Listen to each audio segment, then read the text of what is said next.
അടിസ്ഥാന സൗകര്യ വികസനത്തിലൂടെ ആരോഗ്യ കേന്ദ്രങ്ങളെ കൂടുതൽ മെച്ചപ്പെടുത്തിയതായി പൊതുമരാമത്ത് വകുപ്പ് മന്ത്രി PA മുഹമ്മദ് റിയാസ്. തിരുവല്ല താലൂക്ക് ആശുപത്രി പുതിയ OP ബ്ലോക്ക് കെട്ടിടത്തിന്റെ നിർമ്മാണോദ്ഘാടനം നിർവഹിക്കുകയായിരുന്നു മന്ത്രി. സംസ്ഥാനത്തുടനീളം ആരോഗ്യ പരിപാലന രംഗത്ത് വലിയ മുന്നേറ്റമാണ് ഉണ്ടാകുന്നത്. പൊതുജനാരോഗ്യ മേഖലയെ ആധുനീകരിച്ച് കൂടുതൽ ജനസൗഹൃദ കേന്ദ്രങ്ങളാക്കി മാറ്റി.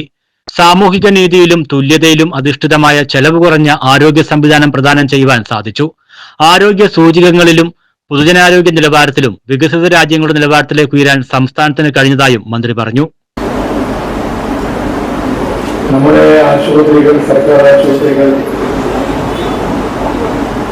രോഗി സൗഹൃദമായി മാറിക്കഴിഞ്ഞു എന്നുള്ളതാണ് അതിന്റെ പ്രത്യേകത. അത് ജനങ്ങൾ ജീവിതത്തിൽ അനുഭവിച്ചു വരികയാണ്. സർക്കാർ ആശുപത്രികളിൽ ഡോക്ടർമാരുടെ സേവനം ഉറപ്പാക്കാൻ ഓരോ ശ്രേണിയിലും നിശ്ചയിക്കപ്പെട്ട അധിക സൗകര്യങ്ങൾ ഉറപ്പുവരുത്താനും അതിലൂടെ സാധിക്കുന്നുണ്ട്. ഞാനിവിടെ ആരോഗ്യ മേഖലയെക്കുറിച്ച് കൂടുതൽ പറയണമെന്ന് ഉദ്ദേശിച്ചാണ്. ഗുണനിലവാരമുള്ള ചികിത്സ എല്ലാവർക്കും ലഭ്യമാക്കുകയാണ് സർക്കാർ നയമെന്ന് ചടങ്ങിൽ അധ്യക്ഷത വഹിച്ച ആരോഗ്യവകുപ്പ് മന്ത്രി വീണ ജോർജ് പറഞ്ഞു. രാജ്യത്ത് ആരോഗ്യ മേഖലയിൽ ഏറ്റവും കൂടുതൽ സൗജന്യ ചികിത്സ നൽകുന്ന സംസ്ഥാനമാണ് കേരളം.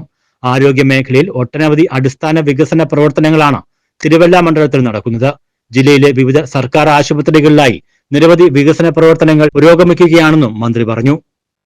3 നിലകളിലായി 10,200 സ്ക്വയർ മീറ്റർ വിസ്തൃതിയിൽ 15 കോടി രൂപ വിനിയോഗിച്ചാണ് പുതിയ കെട്ടിടം. 1-ാം നിലയിൽ OP മുറി, സ്കാനിംഗ്, എക്സ്റേ, കാത്തിരിപ്പ് കേന്ദ്രം എന്നിവ ഉൾപ്പെടുന്നു.